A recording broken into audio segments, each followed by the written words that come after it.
J'ai intitulé ce message « Conduit par le Saint-Esprit ». Amen. C'est simple comme ça parce que c'est ce que nous avons lu dans la parole tout à l'heure. Jésus était poussé par le Saint-Esprit, était conduit par le Saint-Esprit au désert. Quand on dit que quelqu'un est poussé par l'Esprit de Dieu, il est conduit par l'Esprit de Dieu, ça veut dire que cette personne ne s'appartient plus. Amen. Cette personne s'est laissée transporter, s'est laissée emmener par le Saint-Esprit et c'est ce que nous souhaitons. Que l'Église, le réveil pentecôtiste, ne soit plus dépendant d'elle-même, mais du Saint-Esprit. Amen. Que l'Esprit de Dieu puisse nous habiter abondamment, que le Saint-Esprit puisse orienter nos vies, guider nos vies, diriger nos vies, afin que toi et moi, nous restions connectés à l'Esprit de Dieu tous les jours de notre vie. Amen. Ainsi que la grâce de notre Seigneur Jésus-Christ, l'amour de notre Dieu le Père et la communion du Saint-Esprit soit votre partage. Amen. Alléluia. Amen.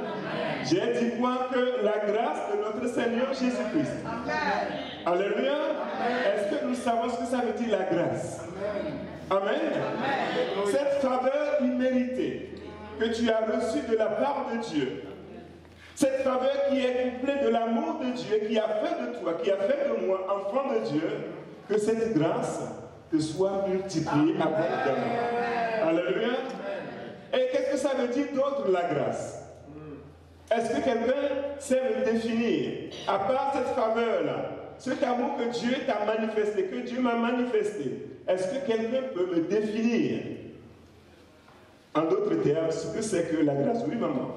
La capacité de Dieu de nous rendre capables de faire ce que nous ne pouvons pas faire de nous-mêmes. Alléluia.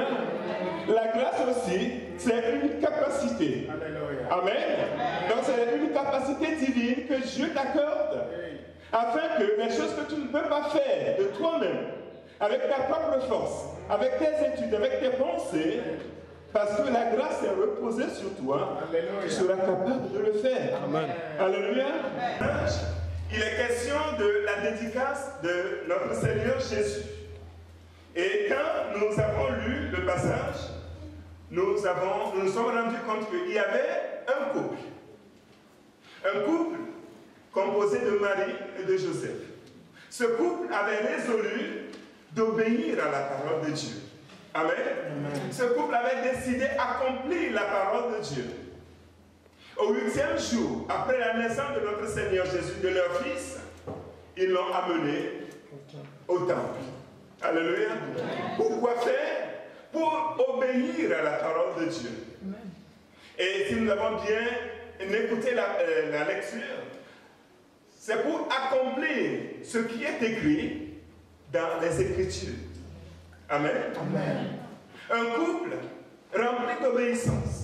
Un couple qui honore la parole de Dieu. Ils se sont déplacés avec leur bébé, ils l'ont amené au temple pour honorer la parole de Dieu, pour accomplir la parole de Dieu. Alléluia. Amen. Et je prie pour que l'obéissance, alléluia, habite le peuple de Dieu. Pour que nous puissions avoir à cœur d'accomplir la parole de Dieu, de marcher selon la parole de Dieu. Ce couple avait préparé tout le sacrifice, tout ce qu'il fallait pour dédicacer un enfant mâle à l'époque. Et l'ont fait dans le but d'accomplir les Écritures. Amen. Je pense que pour cette année 2017, si l'Église de réveil pentecôtiste, si les frères et sœurs qui la composent prennent la résolution de marcher d'après la parole de Dieu, de respecter la parole de Dieu, d'honorer la parole de Dieu, d'accomplir la parole de Dieu, je pense que le Dieu fidèle, alléluia, le Dieu fidèle, celui-là qui veille pour accomplir sa parole dans la vie de son peuple, je pense que ce Dieu-là aussi sera au rendez-vous dans notre vie. Amen. Il sera au rendez-vous au sein de son peuple.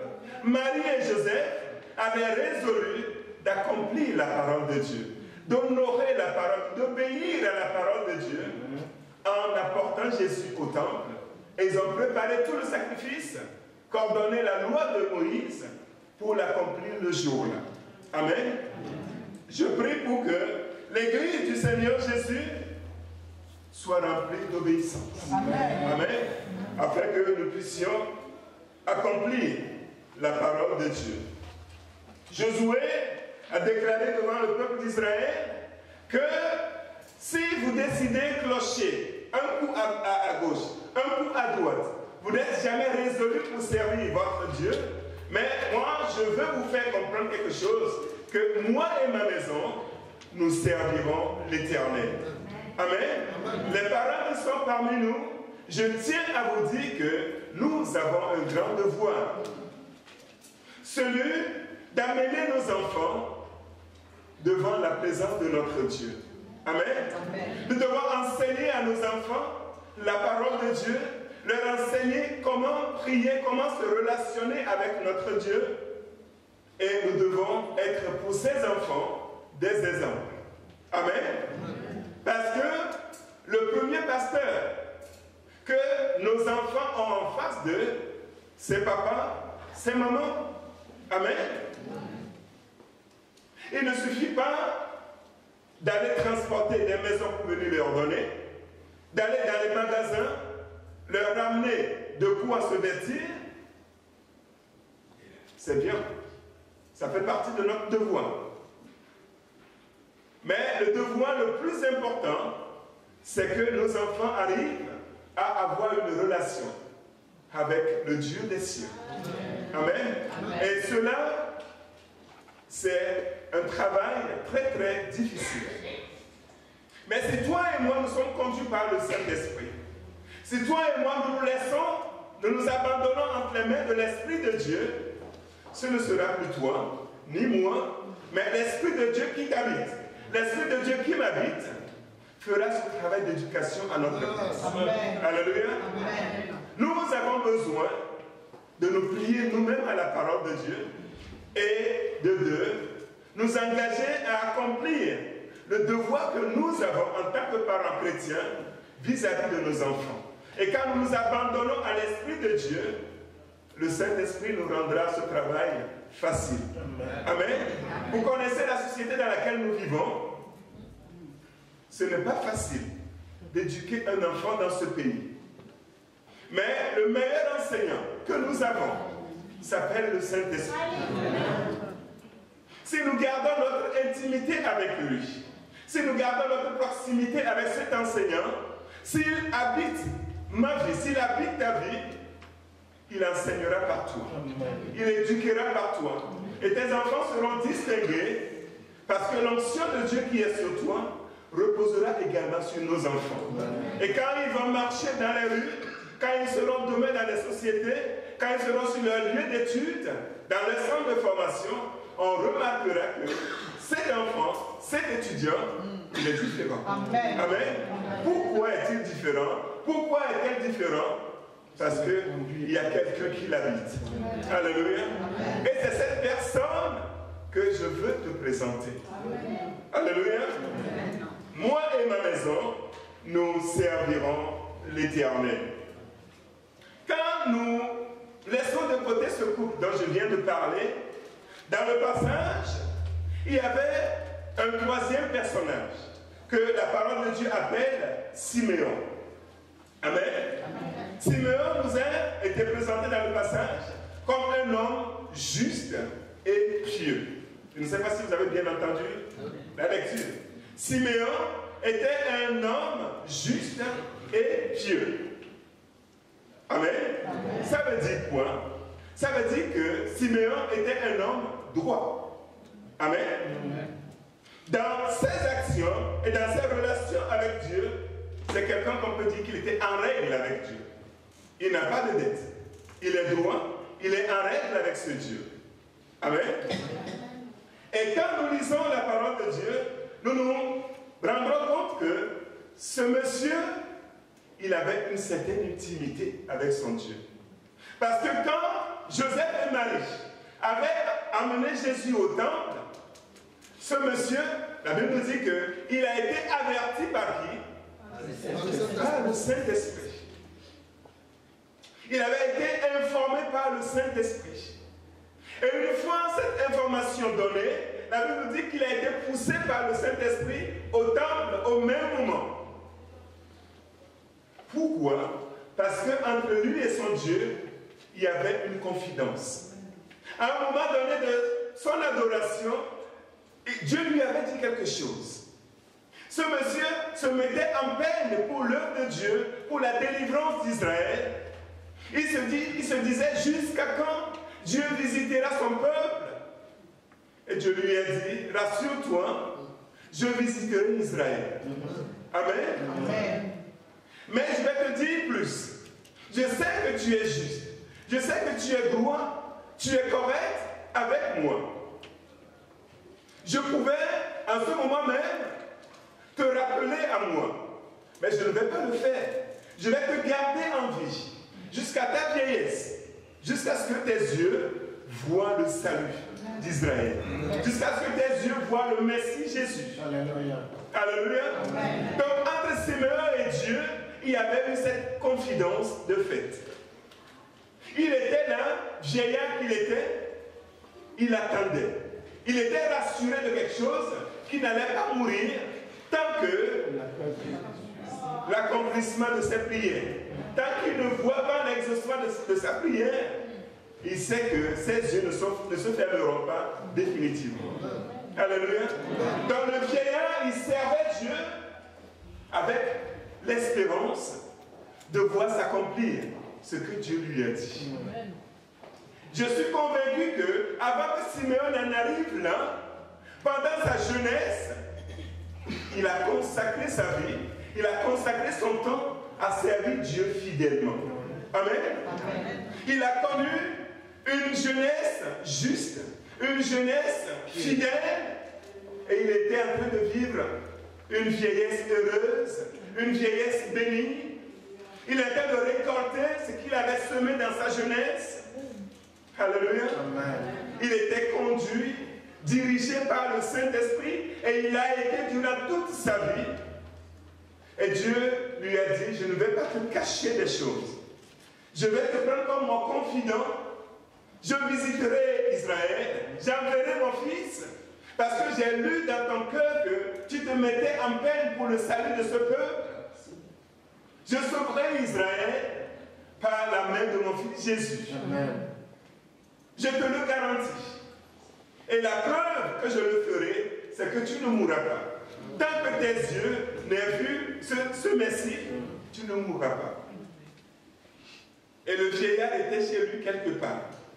Et parce qu'il était constamment en relation avec le Saint-Esprit, parce qu'il ne dépendait pas de son expérience, parce qu'il avait placé sa vie entre les mains de l'Esprit de Dieu, à un moment donné, l'Esprit de Dieu a fait ça. Mon fils, mon serviteur, réveille-toi. Amen.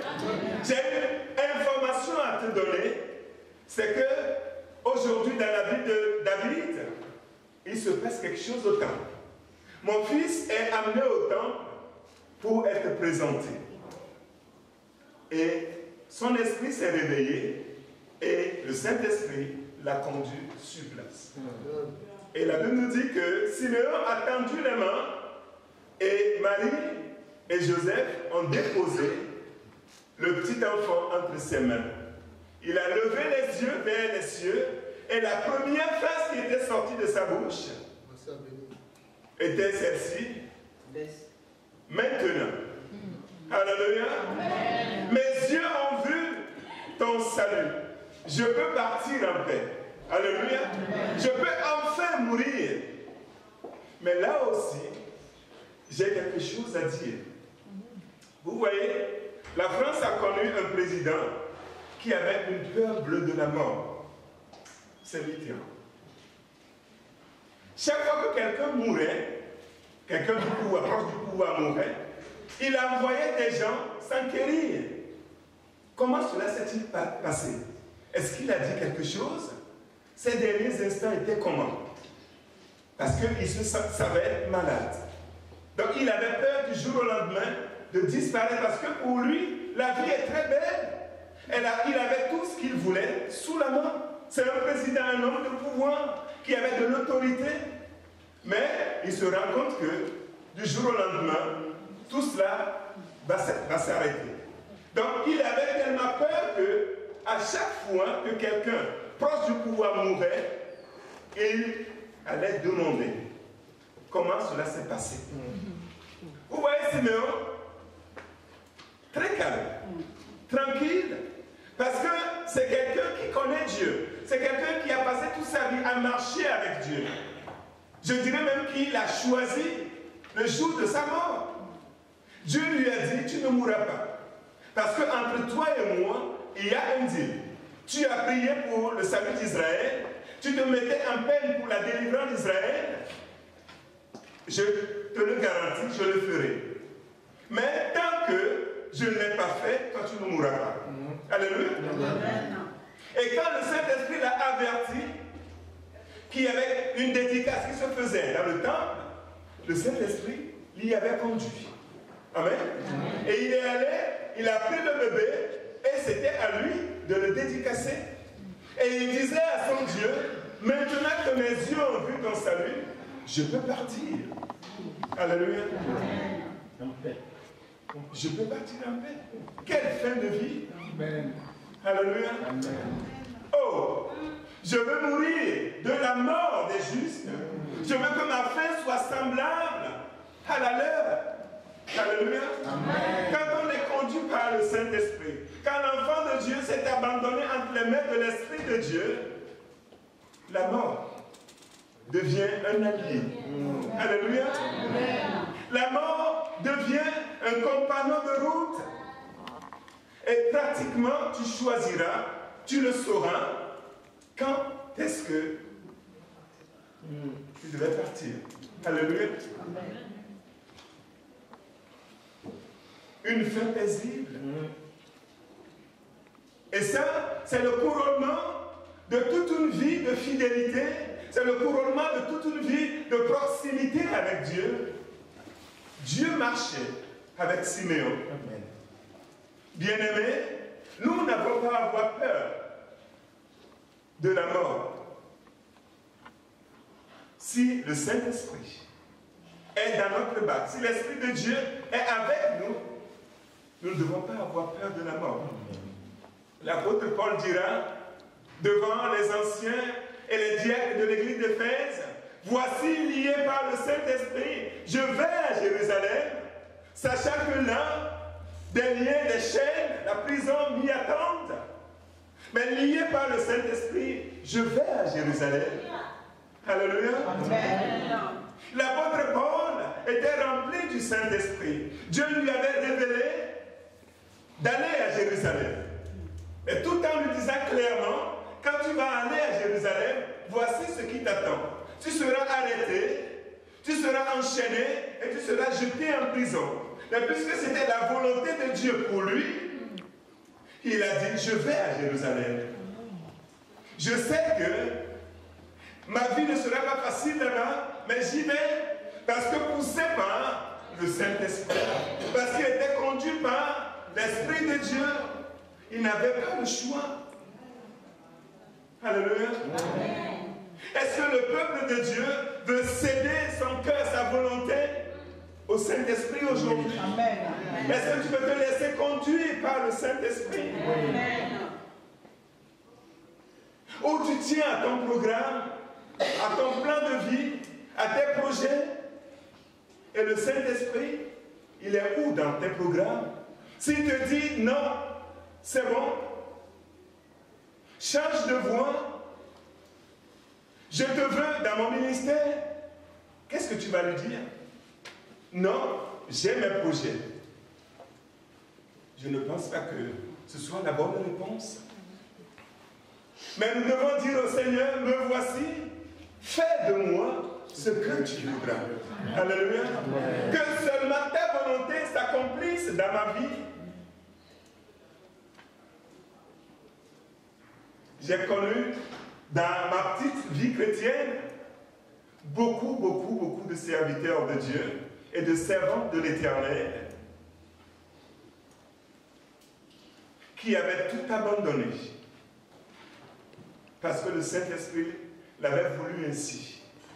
C'est des gens qui avaient fait de hautes études, qui devaient être haut placés dans cette société. Mais un jour, le Saint-Esprit est venu taper à leur porte en disant: ma fille, mon fils, j'ai besoin d'ouvrir dans ma moisson. Et des choses comme ça nous étonnent parce que nous pensons que c'est des gens pauvres, des gens qui n'ont rien à faire, qui sont appelés à servir Dieu, qui sont qualifiés pour servir Dieu parce qu'ils n'ont aucune occupation, ils n'ont pas de grands diplômes, et quand c'est comme ça, ils sont bons pour aller faire l'œuvre de Dieu. Alléluia. Laissons-nous entre les mains de l'Esprit de Dieu. Que le Saint-Esprit dispose de notre vie comme il veut. Parce que le Saint-Esprit, il est le propriétaire de notre vie. Amen. Et tout ce que nous sommes et tout ce que nous avons appartiennent à notre Père Céleste. Amen. Et quand il veut disposer de son bien, ne lui dis pas: attends, j'ai 5 enfants, j'ai 3 enfants, j'ai une famille à nourrir. Et ça aussi, c'est le fait que nous pensons que servir Dieu, c'est choisir le chemin de la pauvreté et de la misère. Nous avons quand même cette grâce-là de voir ces hommes et ces femmes, les larmes aux yeux, en train de pleurer amèrement, après avoir lutté avec le Saint-Esprit. Ils ont fini par dire: oui, Seigneur, si telle est ta volonté, j'accepte. Il y en a qui ont lutté des années, qui ont résisté des années à l'appel de Dieu, à l'appel du Saint-Esprit, et ils se sont compliqués l'existence, ils se sont compliqués la vie. Et quand ils sont allés cogner le visage contre le mur, ils ont compris que c'est parce qu'ils avaient eu les oreilles dures vis-à-vis de l'Esprit de Dieu. Ils sont revenus et ils ont vu les situations se débloquer. Parce que qu'est-ce que tu pourras réussir en dehors de la volonté de Dieu? Si Dieu te dit: voici le chemin, toi tu dis non, le chemin est plutôt par là. Quand tu l'empruntes, qu'est-ce que tu veux bien réussir en dehors de la volonté de Dieu? Bien-aimés, nous avons besoin de revenir nous placer sous l'autorité du Saint-Esprit. Alléluia. Siméon a consacré son cœur, toute sa vie, à obéir à l'Esprit de Dieu, à marcher avec l'Esprit de Dieu, à dialoguer avec son Dieu, et eux deux s'échangeaient des choses. Dieu pouvait parler à son fils et serviteur Siméon. Et quand il a pris Jésus entre les bras, il a commencé par prophétiser sur la vie de notre Seigneur Jésus. Il a commencé par parler sous la révélation de l'Esprit de Dieu. Il exprimait tout ce que le Saint-Esprit lui communiquait. Alléluia. Amen. Et je disais tout à l'heure que ce Dieu est le même. Dieu veut s'emparer de ta vie, changer tes programmes et t'utiliser comme lui il veut. Alléluia. Amen. Mais si toi et moi nous nous entêtons à faire à notre tête, à faire comme nous voulons, nous allons tout droit dans le mur. Mais si avec humilité nous disons au Seigneur: me voici, fais de moi ce que tu veux, l'Esprit de Dieu prendra pleinement place dans notre vie et nous ne pouvons que réussir. Amen. Alléluia. Amen.